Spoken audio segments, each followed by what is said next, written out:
In compliance with the Open Public Meetings Act of the State of New Jersey, adequate notice of this meeting of the Atlantic County Board of Chosen Freeholders was provided in the following manner. It was published in the Press of Atlantic City, mailed to the Current, Journal, Gazette, and Hamden News, and postings on bulletin boards in Atlantic City, here at Stillwater, and at the County Clerk's Office in Mays Landing. Can we all rise for an opening prayer? Heavenly Father, grant us the wisdom to walk in thy light, the courage to accept the responsibilities placed upon us. Grant that our principles may be sound, our decisions wise, and our performance in office faithful. Amen. All face the flag. Attention, salute. I pledge allegiance to the flag of the United States of America and to the republic for which stands one nation under God, indivisible, with liberty and justice for all. Roll call, please. Chairman Freeholder Dave just contacted me. Wait here from that one doctor's appointment. Thank you. Bennett. Here. Bertino. Here. Horsey. Fitzpatrick. Here. Gatto. Here. Kern. Here. Risley. Here. And Formiga. Here. Freeholders, we've all been provided with a copy of our minutes from August 14th. If you are present, have read through them, wish to make any comments, additions, or corrections, please do so now, or I'll take a motion to adopt. Moved and seconded, please call the roll. Bennett. Yes. Bertino. Yes. Horsey. Yes. Fitzpatrick. Yes. Gatto. Yes. Kern. Yes. Risley. Yes. And Formiga. Yes. All right, our first order on the agenda today is a presentation. Atlantic Shore 14 and under team 2018 Babe Ruth World Series champion.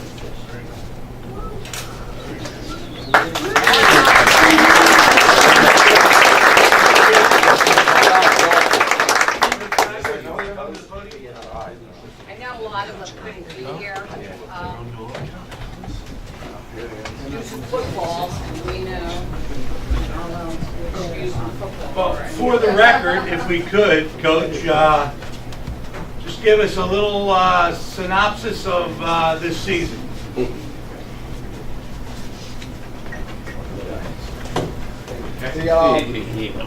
When this team started out in June, we went on and we won the state of New Jersey in the first week of July. From there, we went to Williamsport, Pennsylvania for 10 days and won the Eastern Regional. We beat New York in the final there. From there, we got to go to Eagle Pass, Texas, which you can throw a rock and hit Mexico. Every day, the average temperature was about 105 or so. These guys were down there for 11 days. We got into the playoffs. We beat the host team in the first game. The second game, we were able to beat Tallahassee, Florida. It put us in the finals against a team from Hawaii. The Hawaii teams, 12-year-olds, were the Little League World Series winners for the same league. So the program, the team we were playing was really good. But these kids and the parents, which is so important, dedicated their whole summer to this. We didn't get back until August 17th. And as we came home, we were the World Series champs. Yeah.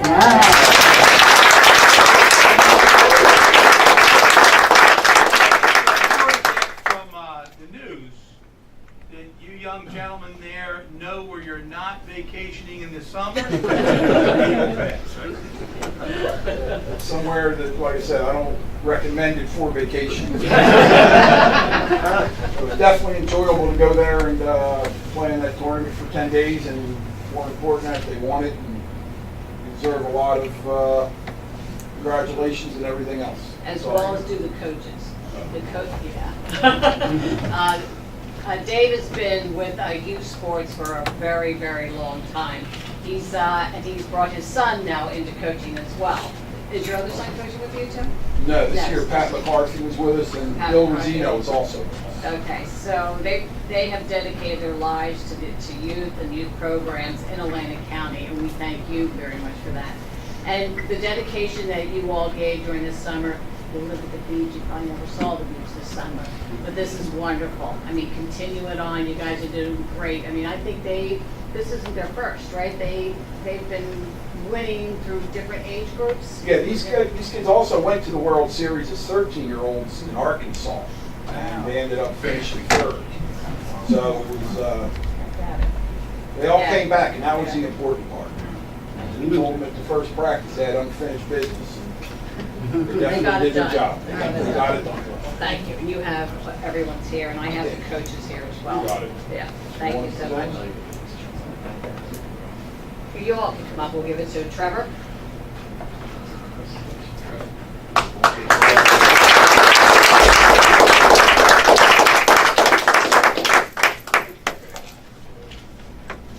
Luke, good morning. You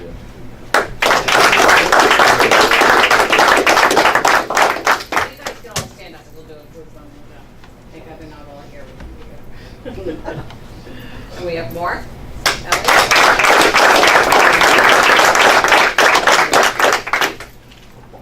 Mark pitched more innings in that tournament than any other kid, and only gave up runs in 2 different innings. So he really did a great job.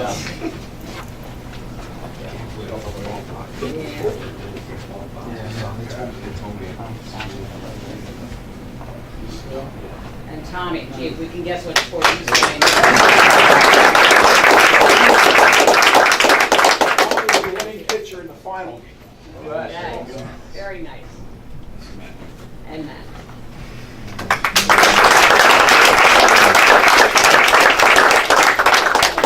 And the coaches. We have Dave Tiger.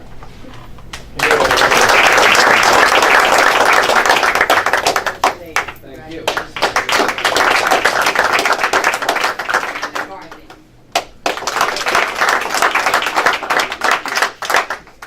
And my good friend Dennis. Yeah, I know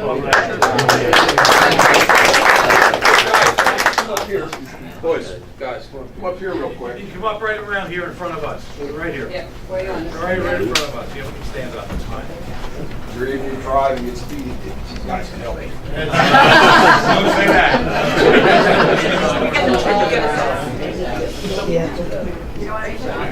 Great job.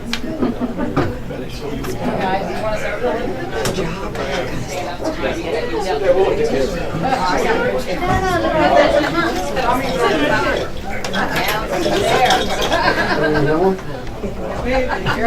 up. Say when.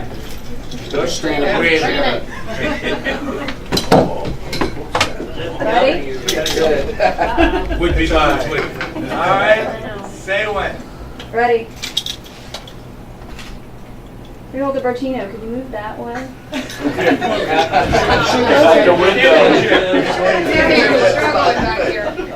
Amy, this way. Perfect. Hello. One more. Okay, thank you. Thank you. Thank you very much.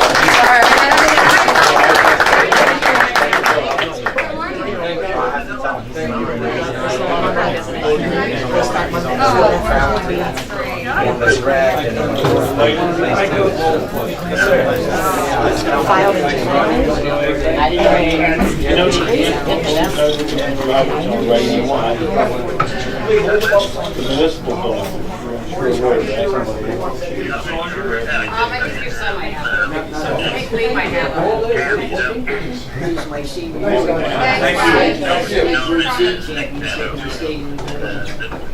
All right, moving on to the next item on the agenda, ordinance 13. An ordinance of the County of Atlantic authorizing acquisition of right-of-way easements from parcels of property designated as Block 6402, Lot 21, and Block 6405, Lot 2, on the tax map of Egg Harbor Township for the signalization of Ocean Heights Avenue and Blackman Road pursuant to NJSA 48:12-1 and following, and NJSA 20:3-1 and following, in the amount of $24,000, final reading. So moved. Second. Moved and seconded. An ordinance in its second reading now welcomes public input. Anyone in the public wish to talk about the signalization, which means we're going to put a controlled traffic signal at the corner of Ocean Heights and Blackman Road in Egg Harbor Township. Any public input? Seeing none, any freeholder comments? Chairman. Freeholder Risley. Mark, did you comment on it, as where we're at in the process now? How far out are we getting that signalized? Yeah, we're, I'm happy to report that we're very, very close. This right-of-way part is probably on the critical path. So acquiring the two properties that we need in order to do the widening is really, the design is about 99% done. Environmental permits are already in place. All of the soils work to do the structural design for the signal is really all done. We're ready to make this thing happen. Right away is the last piece. Anticipation date, ballpark date going forward? Well, I would- Not going to hold you to it. No, I would anticipate that this is another spring project to do the work on within the roadway. There's some storm drainage work. There's a bunch of curb work, the widening, the base work, and to get all of the electrical conduit work and the junction boxes and then the signal in place. We can do that in the spring, and then we can pave in the fall. Right after the summer, we get the traffic. We're not holding up the road unless we take another approach to it and we get it done really quickly, more quickly than we think. Then we might try to get it paved before the summer. But if not, it really depends on the settlement period we need on the cross pipes.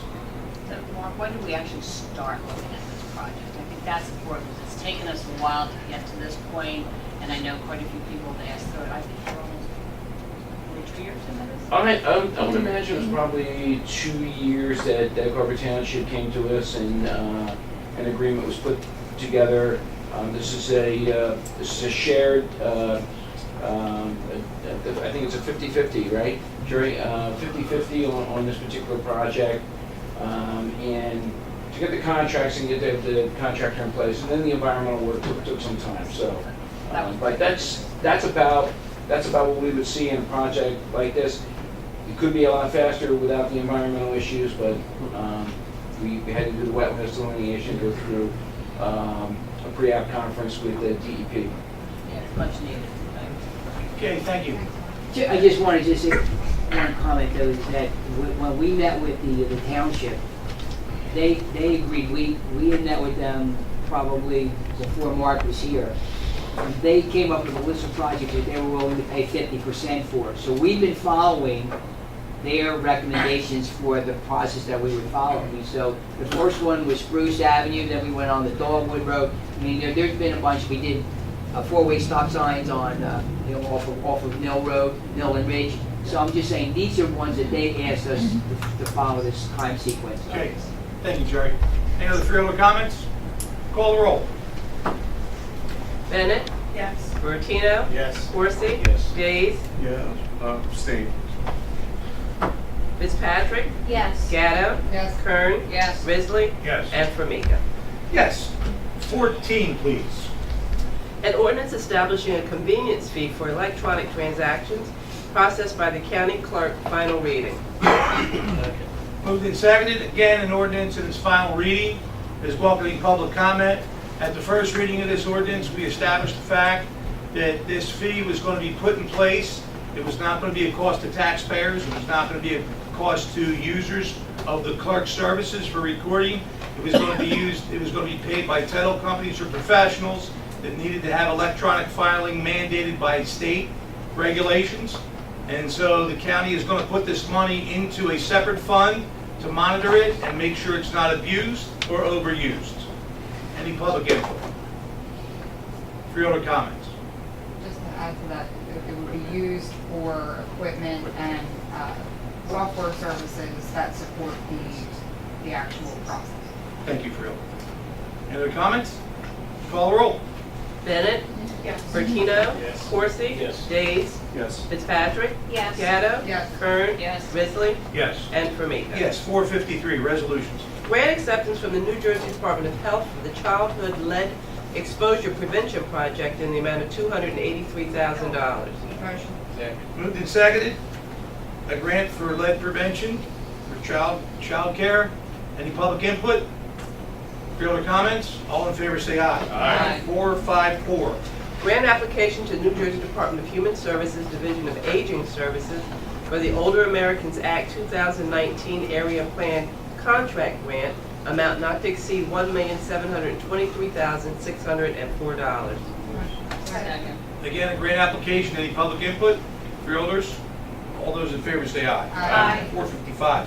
Grant acceptance from the New Jersey Department of Labor and Workforce Development for the program year 2018 Smart Steps program in the amount of $1,605.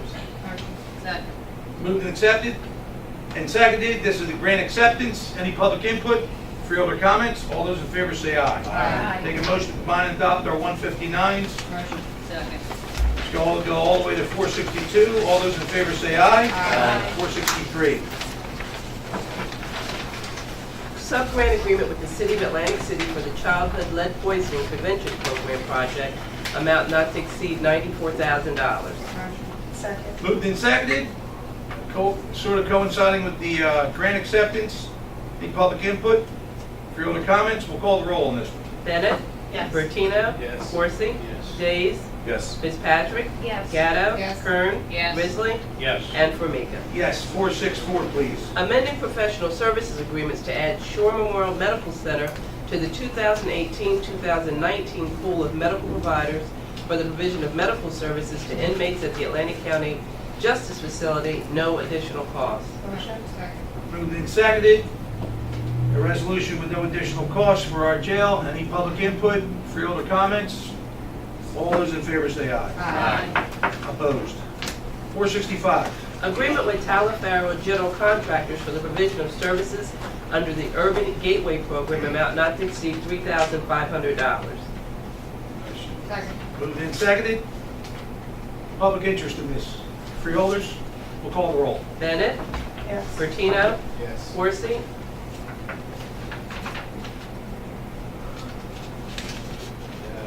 Yes. Days? Yes. Fitzpatrick? Yes. Gatto? Yes. Kern? Yes. Risley? Yes. And Formica. Yes, 466. Alternate method contract with Cersei Dynex Systems to provide for maintenance of the integrated library computer system in the amount of $72,950. Second. Moved and seconded. Any public interest here in our library system equipment? Freeholder questions? Call the roll. Bennett? Yes. Bertino? Yes. Corsi? Yes. Days? Yes. Fitzpatrick? Yes. Gatto? Yes. Kern? Yes. Risley? Yes. And Formica. Yes, 467, please. Acquisition of a right-of-way easement to widen the right-of-way of Cologne Avenue across property known as 101 South Cologne Avenue, Block 350, Lot 17, located in Galloway Township, in the amount of $4,000. Second. Moved and seconded. Public interest in the acquisition of this right away. Freeholder questions? Call the roll, please. Bennett? Yes. Bertino? Yes. Corsi? Yes. Days? Yes. Fitzpatrick? Yes. Gatto? Yes. Kern? Yes. Risley? Yes. And Formica. Yes, 468. Memorandum of Understanding between Atlantic County Health Department and Atlantic Prevention Resources concerning tobacco electronic delivery system prevention treatment grant. Moved and seconded. Public interest in this grant? Freeholder comments? All those in favor say aye. Aye. Opposed? 469. Resolution to comply with the Department of Human Services requirement for a standardized resolution to be filed with the 2019 area plan by the Atlantic County Division of Intergenerational Services. Second. Moved and seconded. Public concerns? Freeholder comments? All those in favor say aye. Aye. Opposed? 470. Amended agreement with Televen Services, Inc. for the provision of fax scan kiosks at various library branches, no cost. Second. Moved and seconded. Public interest in this amenity to our library system. Freeholder questions? All those in favor say aye. Aye. Opposed? 471. Memorandum of Understanding between the Atlantic County Health Department and the New Jersey Prevention Network concerning tobacco-free for Healthy New Jersey Youth Tobacco Action Team program. Moved and seconded. Public input. Freeholders? All those in favor say aye. Aye. Opposed? 473. Resolution to comply with the Department of Human Services requirement for an updated standardized resolution to to be filed with the 2018 area plan by the Atlantic County Division of Intergenerational Services. Second. Moved and seconded. Public comment. Freeholder comments. Call the roll, please. Bennett, Yes. Bertino, Corsi, Yes. Days, Yes. Fitzpatrick, Yes. Gatto, Yes. Kern, Yes. Risley, Yes. and Formica. Yes, 473. Atlantic County Consortium Agreement for federal fiscal years 2019, 2020, and 2021 pursuant to the Housing and Urban Development Home Investment Partnership Program created under the Title II of the National Affordable Housing Act of 1990 to extend the qualification period and add municipalities to the Atlantic County Home Consortium. Motion. Second. Moved and seconded. Public interest. Freeholder comments. Yes, sir. I would just like to thank the freeholders and especially Sonia for getting this on last minute. HUD gave us very little notice. They let us know last Tuesday that we needed to get this done, and so we got it done, and I appreciate it. Well, now that I know you're here, Okay. I want you to explain it. Okay, so what happened was. I mean, what it does. I mean, what it does. So the home consortium is the way the towns in Atlantic County group together to receive federal money from HUD. And the home consortium is made up of the Atlantic County Urban County, which is a separate group of Atlantic County towns that apply for CDBG funding. That's what I was going to get at. This is HUD under CBDG, or CBDG under HUD. Yeah, it's sort of mixed together. And so the urban county Hamilton was in the urban county. They chose to leave the urban county. We're not letting them back in, are we? No. But they want to remain a member of the home consortium. And so it's really procedural. The towns it's the same 22 towns that are in the home consortium. It's instead of 21 in the urban county and 20 in the urban county and 2, it's instead of 20, 21 and 1, it's 20 and 2. So Two are separate, aren't members of the urban county, but are. So Atlantic City is its own CBDG provider. Yes. Hamilton opted out a while ago. Yes. Right. But this specifically helps people who are looking for housing to get some kind of assistance in a line item authorization for CBDG. Is that correct? It's technically for home. For homes only. Yeah, for the home program, and what we do with that funding is we provide first-time home buyer assistance and low-income home rehab. So Voluntary improvement of property. Perfect. Yep. Right. Yep. That's it. Atlantic City had it for many years, so it's a great application. It really does. It's tremendous. I mean, HUD has given us more money this year, and it's tremendous because it really goes right to the consumer. And So I'm sorry, I do not know your name. Bob McGuigan from the Improvement Authority. Okay, Bob, if you could sometime in the future, with the rest of the board agreeing, could you give us a report on the numbers of how many people we're helping, Oh, absolutely. Yeah, city by city, you got it. even Hamilton? Even Hamilton.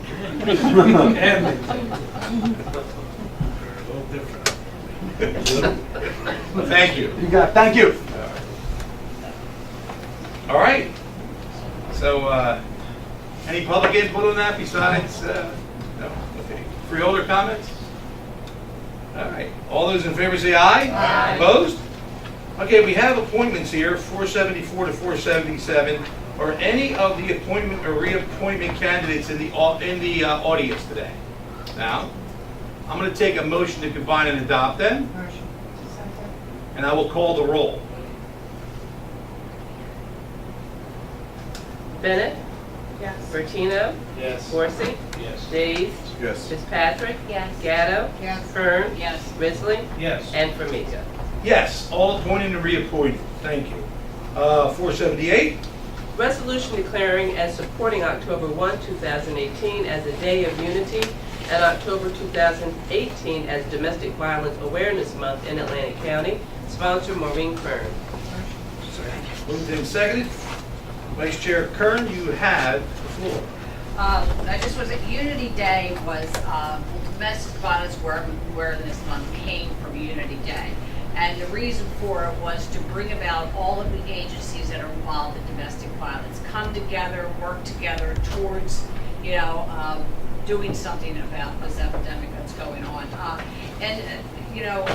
But they want the state, the county, the local, the national, all to come together and work together with this. There's many ways that people are affected by domestic violence. We have to find ways to allow people to come forward. And we have some with Avatar.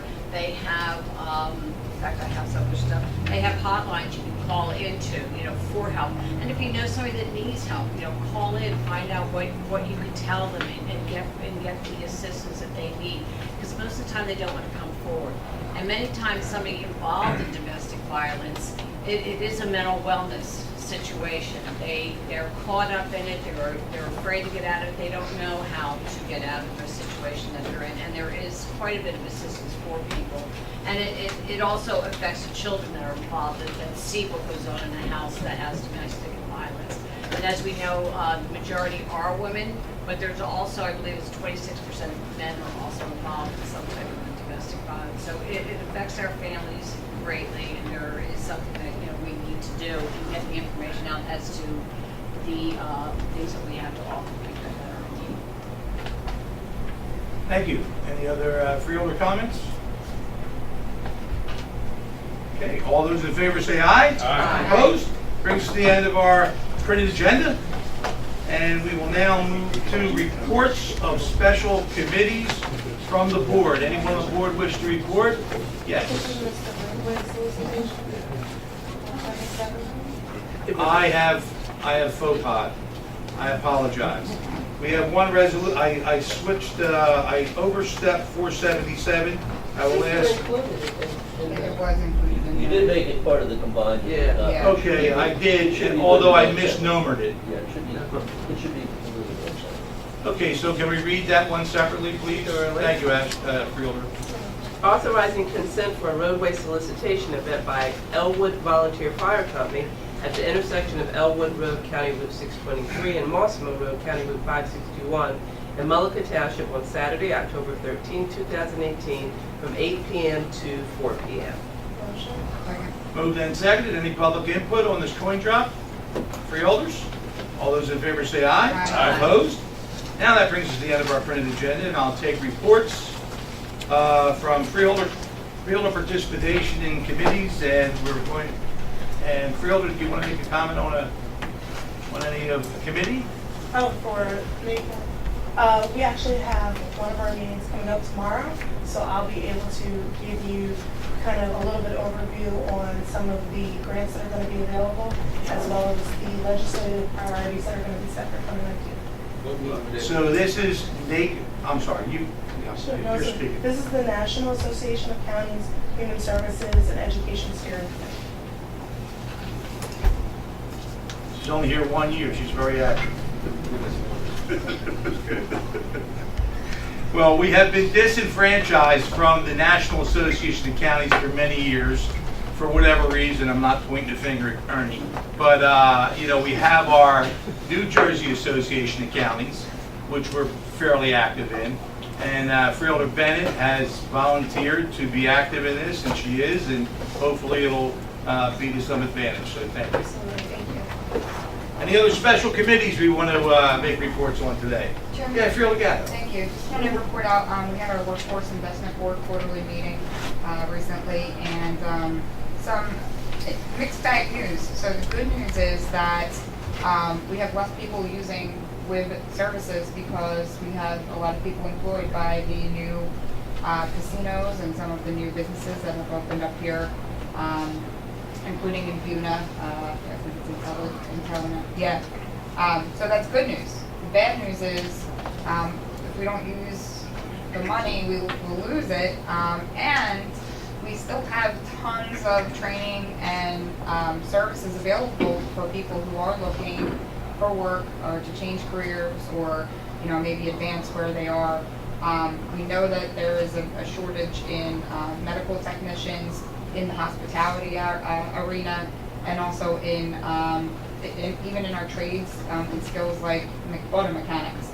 And there's programs for all of those things. So just wanted to report that we're still looking for people who are interested in leveraging the services that the Workforce Investment Board has to offer, and lots of great work continuing to go on though despite that. Freeholder Risley. If I could add, this area certainly needs more trained medical people. Yes, CNAs in particular. Exactly. There's always a hue and cry for more people in that area. So Yes. whatever training money we can get to encourage people to go into that field, that's a home run for us. it's there, it's just waiting for people. Freeholder, was there any discussion, especially what you just mentioned, you know, money available for the trades like auto mechanic and engine and all that? Any discussion of, I'm sure, maybe put together, you know, our ACIT with the WIB to see if they can develop a program to spend the money? Yeah, you know. Or community college, or Yeah. Stockton? Dr. Gaba and Phil Gunther were sitting right next to me, and that did come up just in kind of side discussion. And a lot of discussion came up in terms of what the schools could be doing to kind of host some of these trainings, you know, and make it very accessible for people. So there's a lot of opportunity there, but there is a lot of conversation happening. So I think the avenues are open to make some of that happen. Thank you. Any public input there? Okay. Any other committee reports we wish to have today? Seeing none. Unfinished business? Anyone wish to talk about unfinished business? New business? Any new business that we want to talk about? Yeah, if I could, Yes, Shirley Gaddis? Mr. Chair. I brought the flyer to Save New Jersey Beer. You might be seeing this floating around on social media, and it's not a joke. The department head of the ABC, the Alcohol Beverage Commission, Dave Ribble, issued a special ruling authorizing certain activities by holders of limited brewery licenses. And in this special ruling, effectually limited what our local breweries can be doing and the amount that they can be doing. And well, I see it as a blow to not only breweries, but small businesses. We were talking about restaurants that partner up with breweries, musicians, all kinds of artistic talent, things like that. We're creating an industry in New Jersey, I think, for craft beer and other kind of craft elements. And it's my opinion, and I think the opinion of the breweries who've now gotten together and created a petition to oppose this special ruling, that this will completely cripple their ability to brew and to grow and to keep advancing that industry in New Jersey. How this one guy has this much authority in the state, I have no idea, and I think that's a whole separate problem that needs to be addressed. But what I wanted to do is just bring attention to brewindependent.org is where you can go to sign the petition. I signed it today. Share it on social media if you can. And I also started preparing a resolution for the board to consider that I'll be bringing to next meeting to hopefully show our support against the decision. Excuse me, who is the director? David Ribble. Okay. Shirley Fitzpatrick? I saw this earlier today also, and at a time when we are trying to diversify our economy here in Atlantic County, bring in new industry to employ people and make our county more of a destination, this is a horrible thing to do to us. They want to limit the number of activities that breweries can have to 25 per year. I read. And that even includes just having your TV on and allowing people to come in. That's considered an event. Right. It's abhorrent. It's ridiculous. We should definitely dig into this. Freeholder Bertino? Yeah, thank you, Mr. Chairman. This isn't dissimilar as the issue we had a few years back with the local wineries when we were trying to develop a wine industry in South Jersey. And we were fortunate enough to get enough legislators, and honestly Senator Sweeney got behind it, and we were able to get that legislation passed so that local wineries can brew and make and sell up to 150,000 gallons a year. This is a crippler for small business and the developing industry, and it makes makes no sense, and I kind of sense that maybe there's the distributors, which were the issue at the time that we had to fight on selling and distribution. Distributors did not want local wineries in that competition, and I think you're probably maybe having some same kind of impact. I'd like to see us reach out to our legislators if it's a resolution and stuff to send to let them know, because honestly, if we don't pressure them the same way we pressured them with the wine industry, the legislators are going to let this guy legislate and do what he does.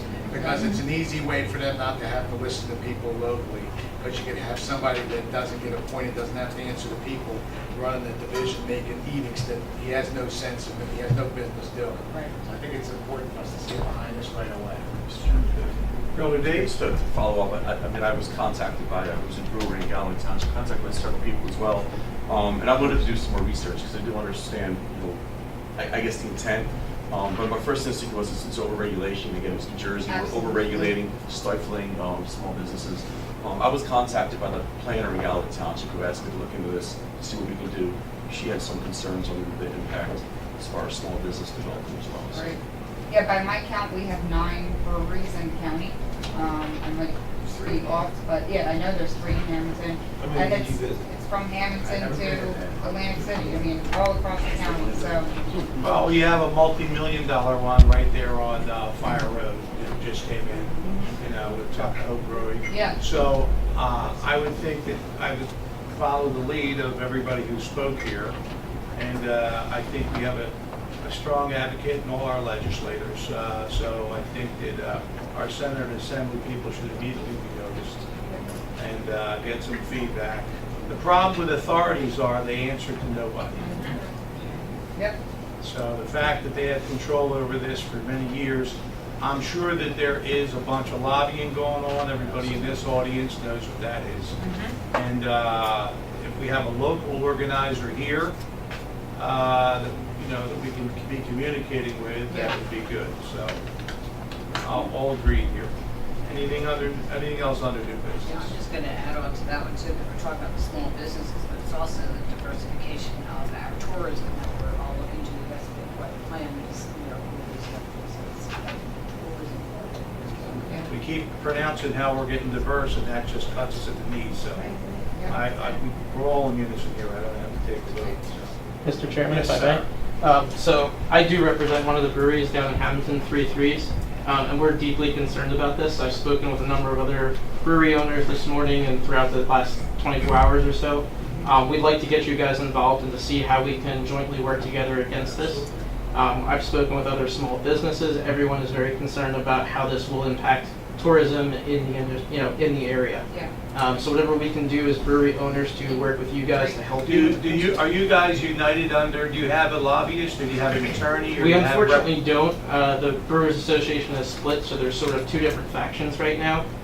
So unfortunately, we're not as united as we need to be. But I feel That like usually this, doesn't work. Yeah, you guys should get united, right? I fully agree, sir. Unfortunately, I cannot force everybody to come to the table, as you guys well know in politics. So whatever we can do as a local breweries. What do you mean by Well, you're more involved in politics than I am when I make beer. So, but I do know that the local breweries within Atlantic County are united. We'd all like to work together with you guys and Unition to deal with this. I'll talk to you after the meeting if I. Yes, sir. Or any one of us. Chairman, if I appreciate it. Please. You indicated there's a split between the breweries. Correct. But would it be fair? Maybe not.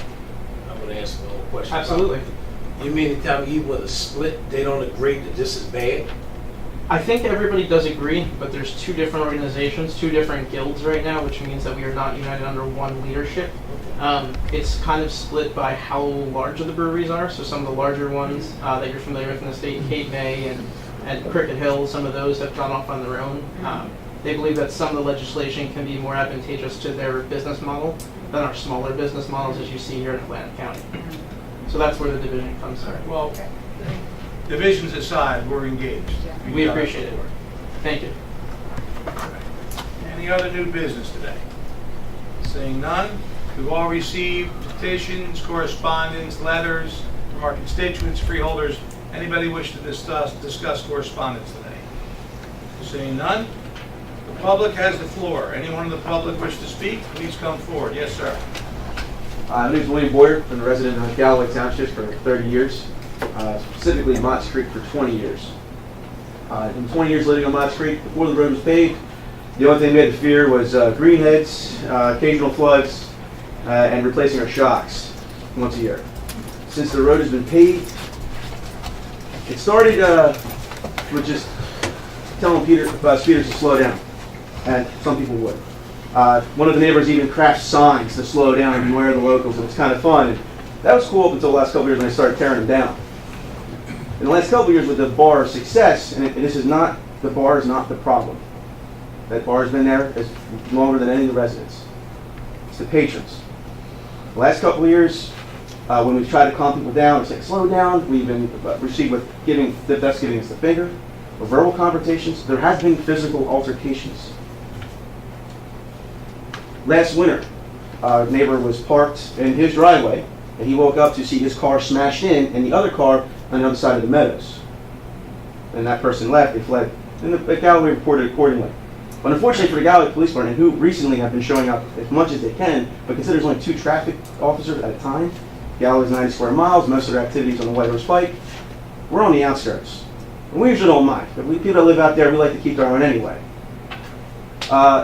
Several weeks ago, my sister was getting my niece out of the car. Guy speeding by. She's like, slow down. He stopped and told her to go F off. Now, with the police trying to get out there as much as they can, us locals, we can't really say anything because now we're getting in altercations. The only possible way to stop this is with either permanent speed bumps, which I'm 100% aboard, and most of my neighbors are about that too, or temporary. But even temporary isn't going to solve it because that accident with my neighbor's car happened in February. Something needs to be done or it's something awful is going to happen. We don't care about the noise that speed bumps make. Okay? Between the seagulls and the motorcycles, it doesn't matter. We need a permanent resident. Galloway cannot constantly be patrolling it. We're out on the outskirts. There's no way.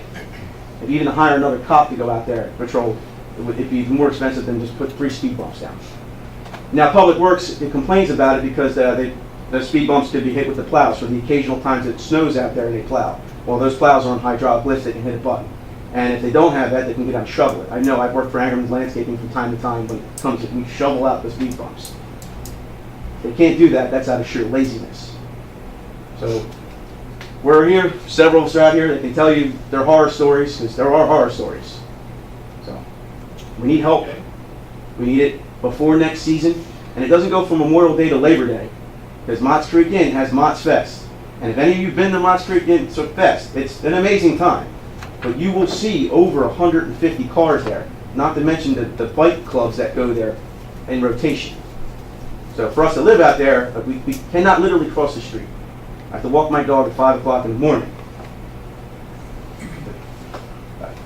You guys have any input to it? I do. Yes. Thank you. Hi.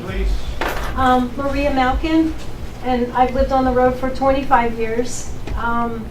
And the bar's always been there, and it's not been a problem. But in the past several years, it's just you can't feel comfortable anymore walking on the road, riding your bike on the road. My mom is 89. Every time I bring her back from a doctor's appointment, and I have to get her out of the car to the house, I'm nervous because she walks with a walker, and I have to say, okay, to get her ready to go before the next car comes flying around the bend. If they were going 25, which is the posted speed limit, that would not be a problem. But not very many people go at 25, and it wouldn't be even a problem if they went 35. But many of them are going much faster than that, and so it's and the police do come down the road sometimes, but it's not enough to keep up with the number of speeders that are on the road. Also, even when you're not on the road, the speeding affects you living there. I was in my shed the other night, and the shed literally shook as somebody went flying from the air coming off the car as it zoomed down the road. The trucks, the big delivery trucks from the beverage companies, we keep on them. We call a number of us calling the beverage companies, and they're pretty good, but not always good. And when they fly down the road, it shakes your whole house because our house are up on pilings in the mud, so it'll literally shudder. And it's just not okay. And also, our houses are really close to the road, some of them right on the road. So if someone were to have, whether they're coming up from the bar and maybe have a few, or down to get to have whatever they're going to have, all it takes is just a little blip off that road and you could literally crash into someone's house because some people are right on the road.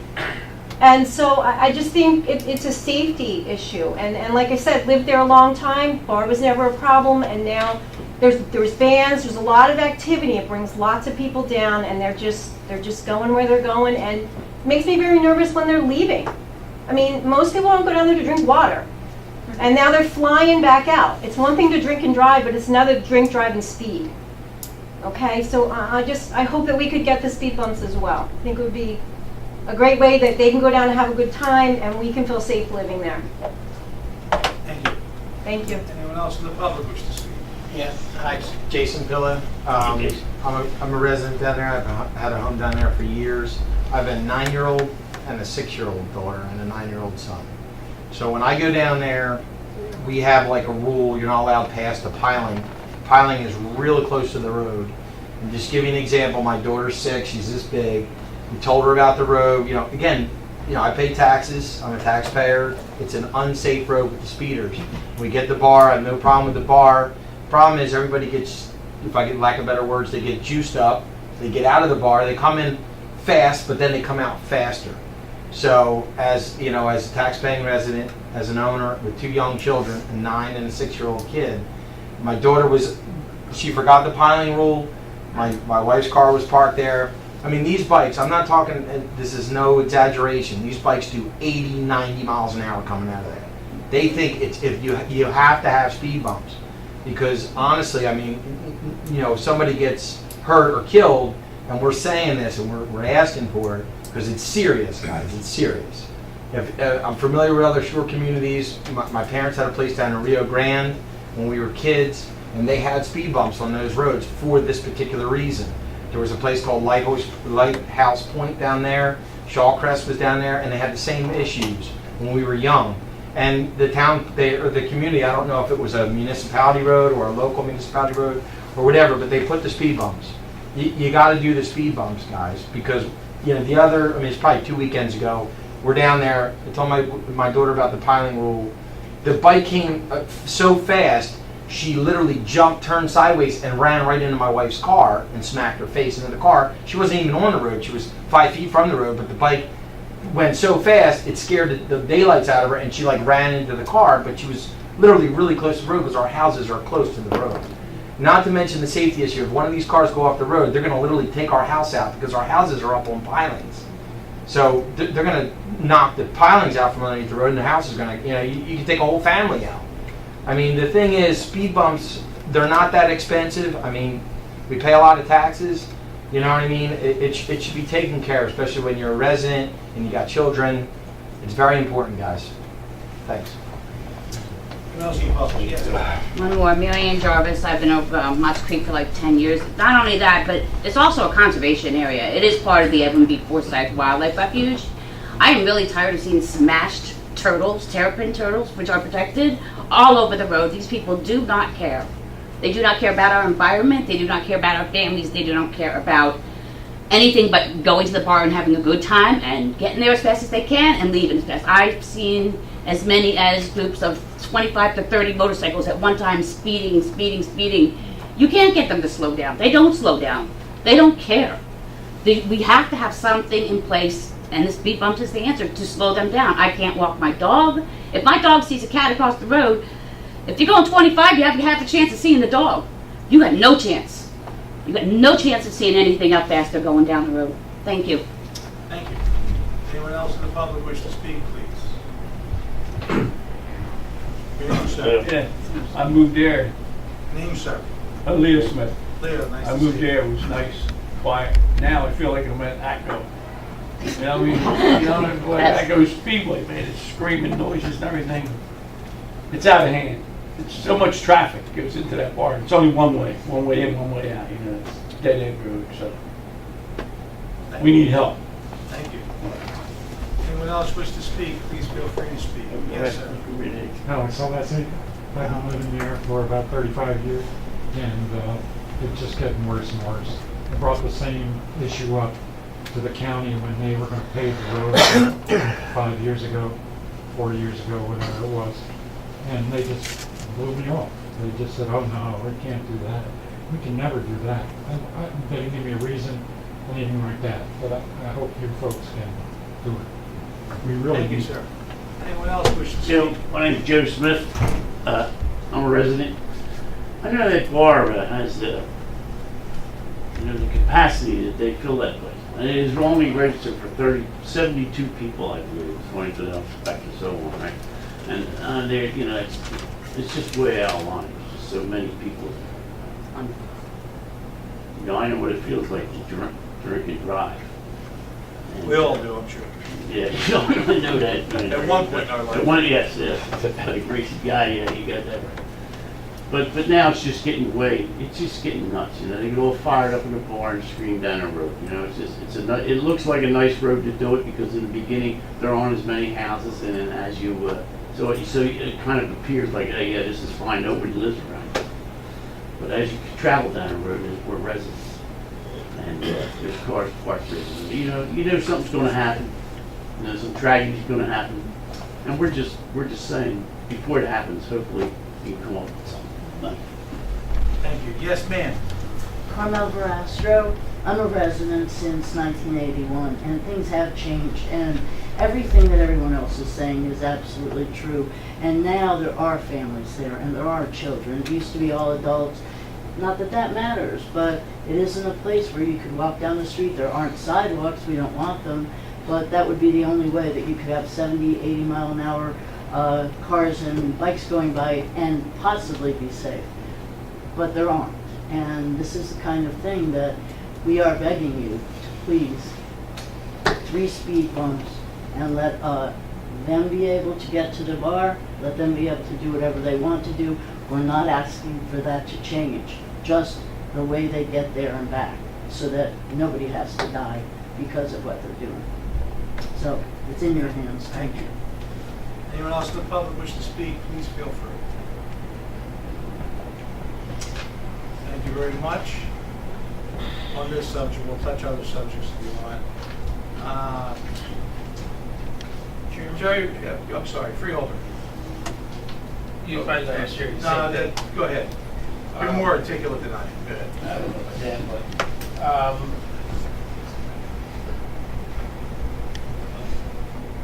when I worked for the county, I always have the same story when I worked for the county.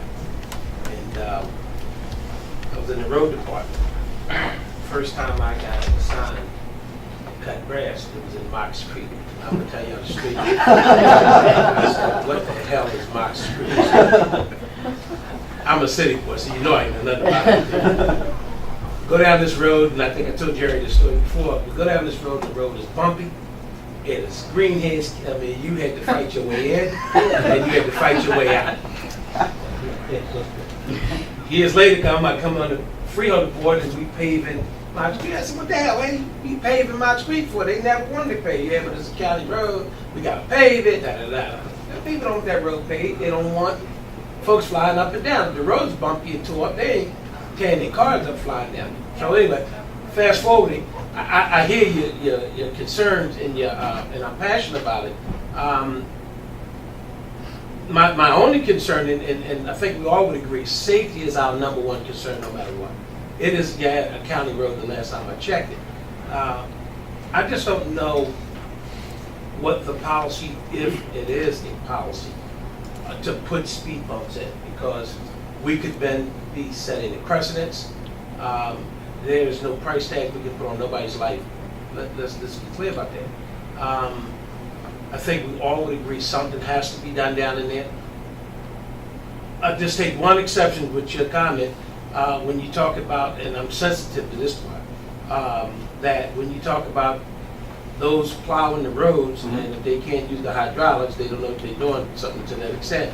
I don't agree with that part, because if the road got 3 or 4, 5, 6 inches of snow, you want that road open so you can get in and out.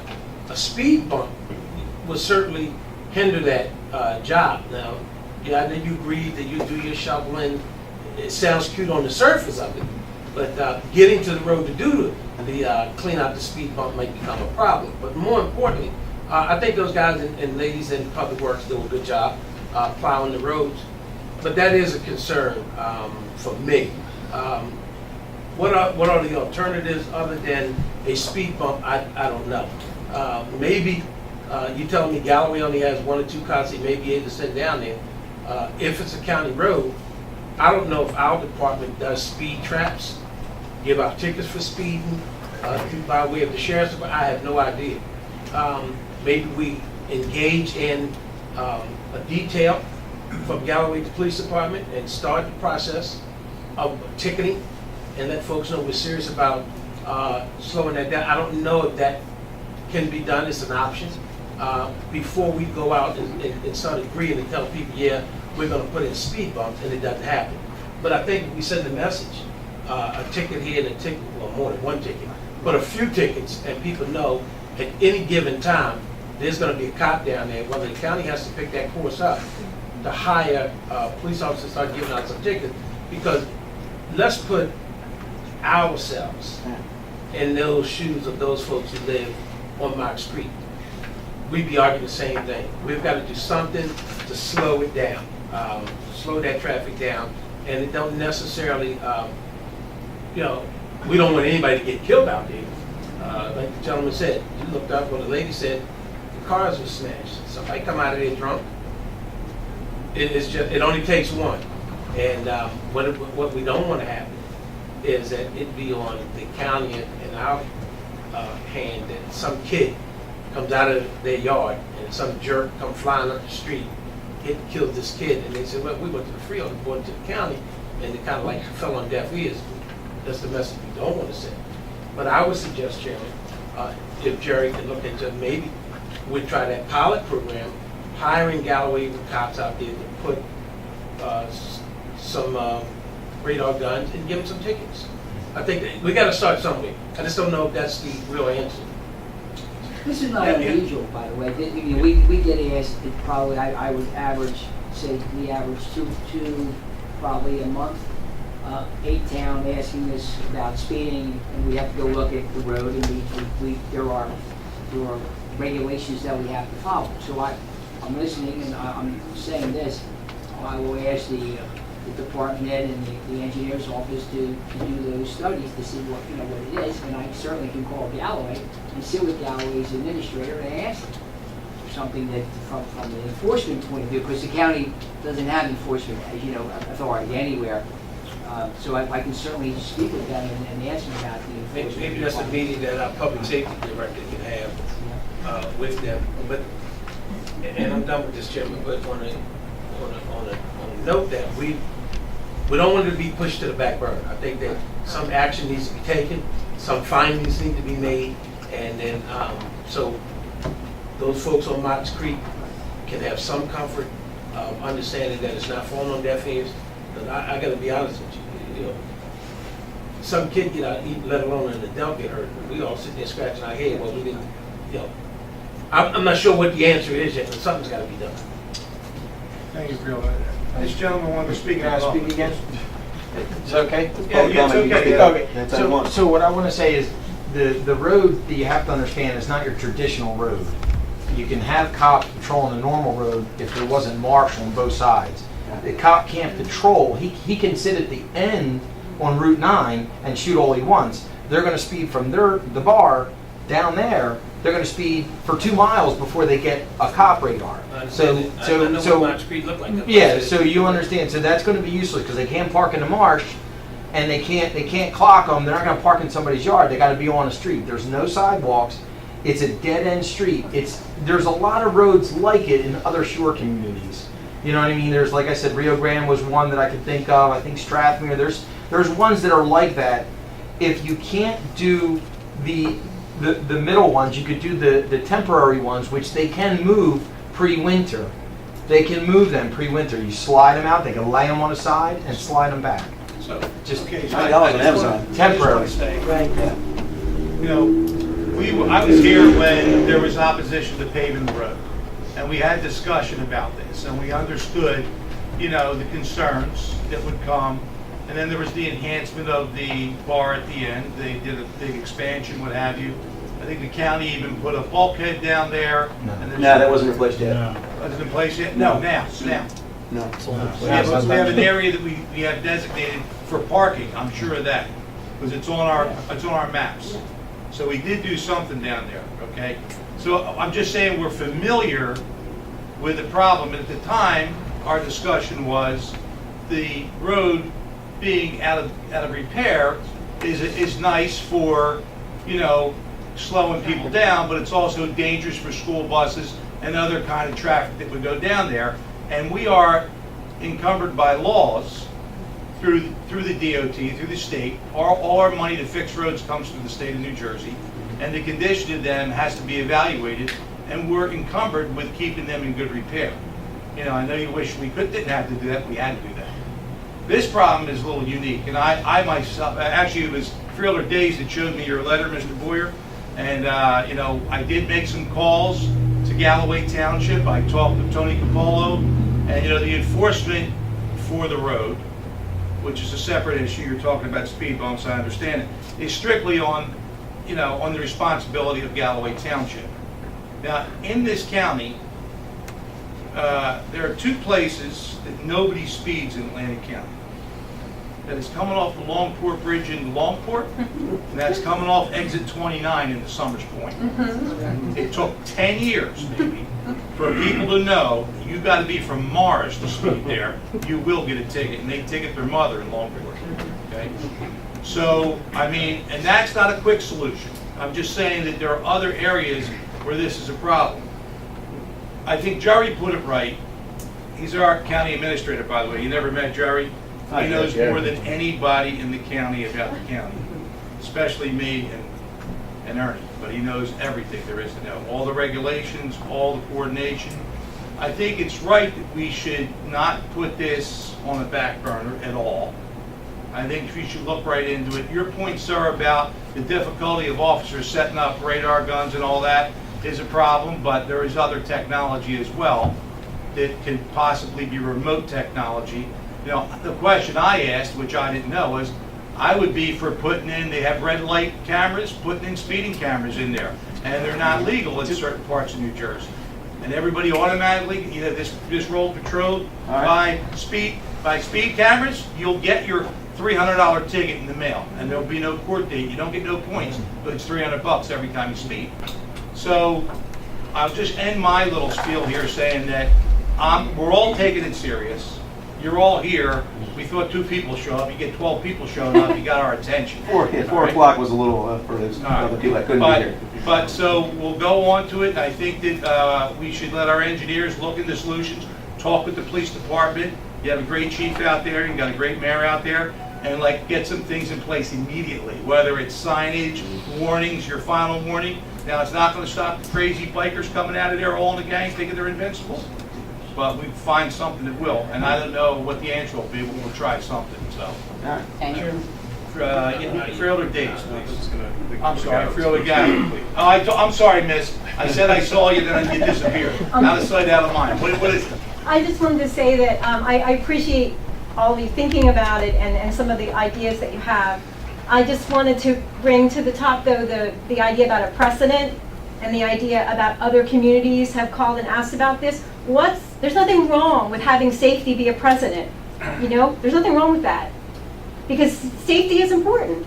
And so maybe we get speed bumps, and so do some other communities that need them, because it makes the world a better place. There's nothing wrong with that. I agree with you, but we just have to check the legality of that, because we're confined by DOT laws and our engineer's opinion on how safe or unsafe they would be. But let's talk about proactive. Let's not just make it about speed bumps. Let's talk about this as a comprehensive plan to slow everybody down. Right, but there also could be a change of mindset, in general. Yeah, and the capacity of the bar idea was a very smart comment that was made. And that goes to the enforcement. That goes to the enforcement that is under the jurisdiction of Galloway Township as well. And then if capacity becomes, impediment to business, then the establishment, which everybody seems to like, still has to share some responsibility in this, and they can do it by heightening the awareness inside their own bars. So, I mean, they're just my thoughts, I'm no expert, but I mean, we just got to coordinate it together, so. Jerry, you want to say something? Or, I'm sorry, Freeholder Gatto, you're going to say something? That was the point I was going to bring up, is we haven't mentioned any responsibility on Knott's Creek here, and I think they need to be a partner in solving for some of the issue here. I mean, we all love it, I love it there too, but you know, they have a responsibility to what's happening, and if they need additional security or whatever, they need to be providing that. So I don't think that they are, you know, they're not immune to the responsibility. Exactly. And I think, you know, I've gone through this in Hamilton Township. You know, we put speed humps in on the road. We heard the pros and cons on, you know, what happens when you do and don't do that. You know, it's a lengthy process from what I observed to get to that, because you do have to do a level of analysis. You have to, you know, think about some other traffic calming things that were mentioned here. So I think the idea, Chairman, that you mentioned of a comprehensive approach to slow people down is what we need to put together. And, you know, there's things we can do quickly, to your point, Freeholder Corsi, just getting, you know, a partnership with ticketing. That can be done quick and easy and immediately, while we're kind of working through some of those other things you have to traverse. So. And I just think that we can get creative with immediately enforcing the speed with officers, whether we have to put a little offset off the road where a unit has to be behind the house or between lots. My driveway's good. There you go. We're moving forward. Yeah. That's it. And that kind of a thing. You know. The bar said it was entrapment if I did that. I brought that up. And the bar quite often likes to take, because I take pictures of the road, I take pictures of the smashed turtles, all that stuff, and I hashtag the bar on Facebook, Instagram. Parker even tried combating me on it with the issue and just removed the whole thing. So you could look on Facebook and see my comments. We won't get into whether entrapment is or not, but we know what the law is here, so it's legal to do. That I'm sure. Oh, good. Freeholder days. First thing, I think Knott's Fest is this weekend. Yes, it is. Good weekend to start. You mentioned the bulkhead. The bulkhead was never fully replaced the way it was. No. However, Yeah, that is county property on the one side where a lot of the parking is taking place. So, I mean, as far as I had a conversation with Marco Polo last night, as far as enforcement, I mean, that's one issue we can look at right there this coming weekend. I mean, I'm sure there are going to be cars parked on county property that shouldn't be. Well, and again, I don't want to hurt the bar. I don't. To that argument, there was a sign in that bar, and I have no horse in this race, all right? But there was a sign in that bar telling if you're going there to see nature and you're not in the bar, they're going to tow you off county property. That was an advertised sign there last summer. We got rid of that sign real fast because we'll just close up that area and limit their parking. We didn't want to do that. I think they complied. So I'm of a mind to be with Freeholder Gatto here. We're going to put some responsibility on the owners there. My point was, I mean, it would be great. I mean, hopefully we can deter some speeders, but informational opportunity. Some county sheriff officer out there. I mean, that's a great opportunity right there to hit a large number of visitors who probably are repeat visitors on different occasions as well. Secondly, I mean, I've had conversations with American Polo that they've been enforcing as much as they can. Mr. Board is correct.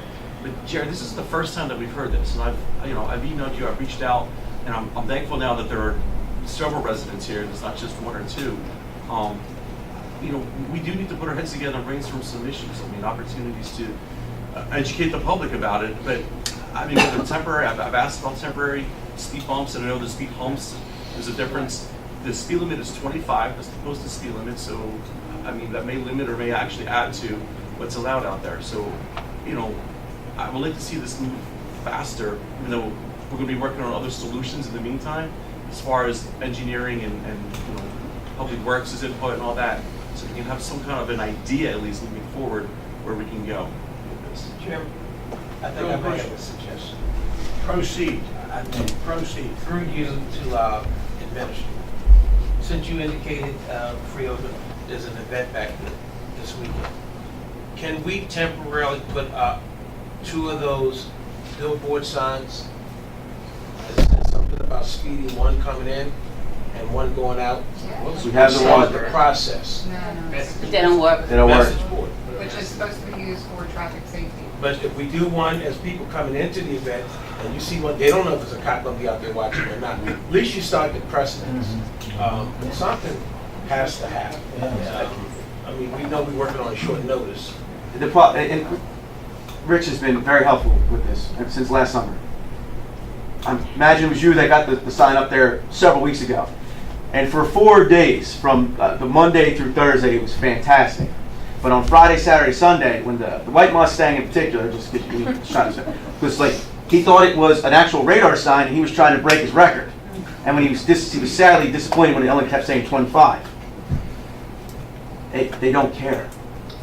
They do not care. You're not talking about the speed detector sign. You're talking about the message one. That actually shows their speed? No. This is a message. Variable message. It's like a road construction sign with a message on it. You know, the orange one light up. Speed is prohibited. Strictly prohibited. I think we should leave this to our administrator, any engineer, and let's try to come up with something ASAP. But after Mott's Fest, right, it does die down, despite the one parked car that was crashed in February. So the timeline is next spring. And because you'd be like, oh, nothing's going on. Winter, no one wants to go to Mott's Creek. We're a special breed anyway that live out there. But it's quiet. So don't let the quiet fool you. Yeah, we won't be lulled to sleep. Can I say one thing? Yes, sir. To be quick, I think the problem with blocking off where they're parking up there, if we do lose that if they do lose that parking area, they're just gonna park all the way down the street. No, I was only bringing that up as a historical incident. Yeah. Nothing we're going to do. Oh, no, that's fine. Yeah, I just mentioned that, just so. Jerry, you No, know. I should say the worst thing we did was pave the road. I mean, Denny wouldn't let me, the executive wouldn't let us pave the road for a number of years. Look, and I'm not going to go through this, but Public Works beat me up constantly because when they had to go down that road and do any work down that road, the road was horrible. I mean, I don't know if you are. I think the unpaved road was just as unsafe unpaved because they were speeding with the bumps in the road. So I think that the speeding problem is excelled because of the bar has gotten so successful. So the ideas here are to come up with speed bumps, whether they're temporary or permanent, to do something with enforcement, regardless of if we have to park on your driveway or whatever. 857. Get more enforcement out there, maybe from the county.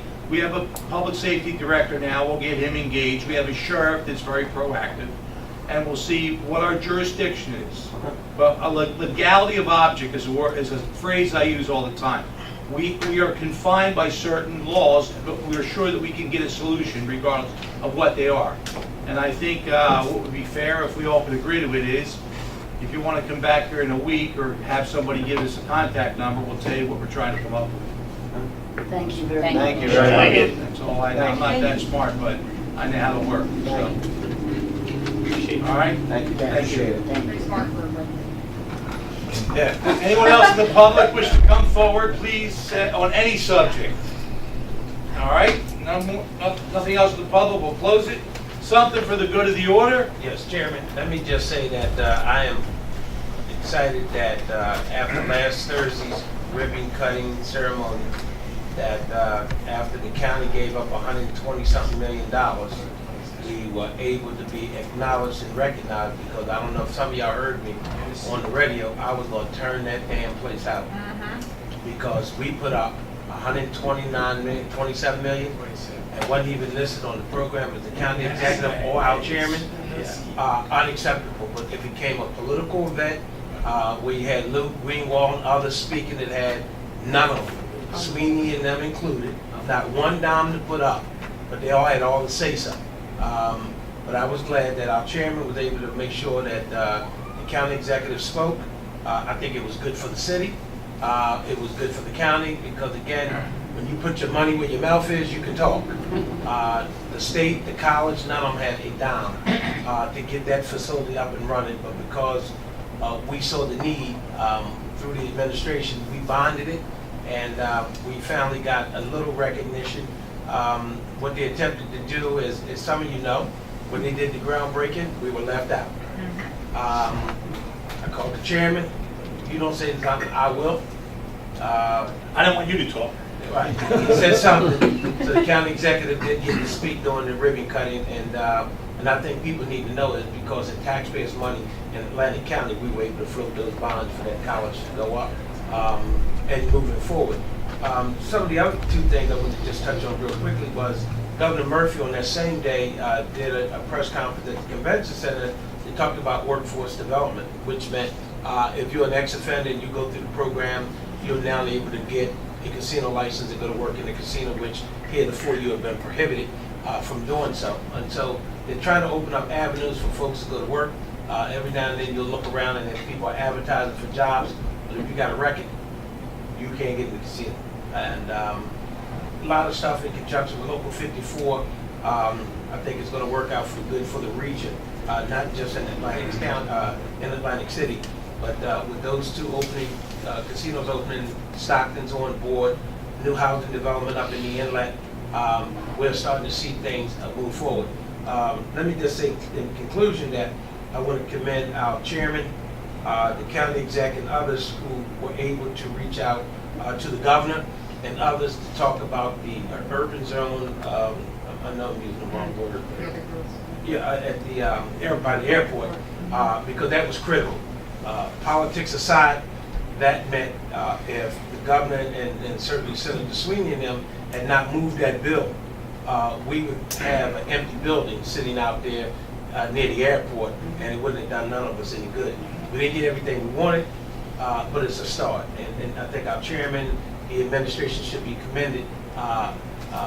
It was what, for 2 days? Y'all tried to move this stuff in 2 days?